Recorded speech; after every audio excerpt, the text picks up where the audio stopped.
Social media has been active this week with community members posting what they believe is undercover ICE agents operating here in the Valley.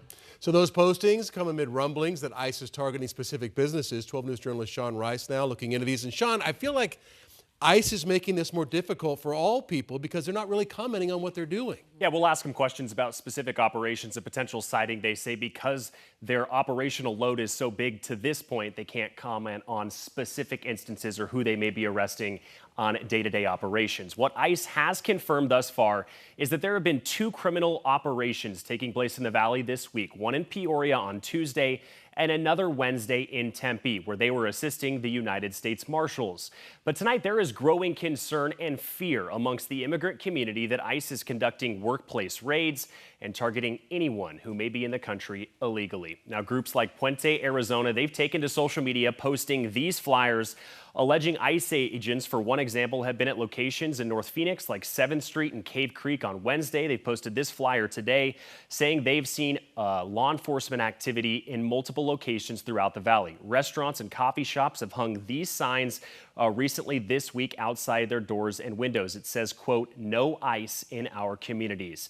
Now, ICE says they are unable to confirm what they call routine daily operations. In a statement, they say they are targeting people who have an order of removal. That means they've been removed from the United States before and have re-entered without proper authorization. Now, Republican State Senator Jake Hoffman says he believes that is exactly what the American people have voted for.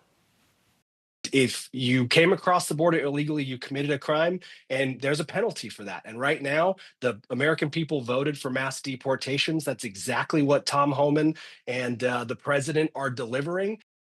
And while ICE or sightings of ICE targeting specific companies and workforces are unconfirmed, community members have told former Democrat State Representative John Laredo that ICE agents have been targeting places like Ranch Market, food cities, and even construction sites across the Valley. They are targeting places where they think brown-skinned people will be for sure. And when their workforce goes away, they lose money and they wind up shutting their businesses down. And that is not good for anybody in Arizona, not the workers, not the consumers, not the business owners, nobody. And this week, we have seen anti-ICE protests get violent and out of hand, most recently in Peoria on Tuesday. More immigration-related protests are scheduled for this upcoming Saturday, but I'm told the hope amongst both sides of the aisle with this issue is that those protests will remain peaceful and civil. Back to you guys.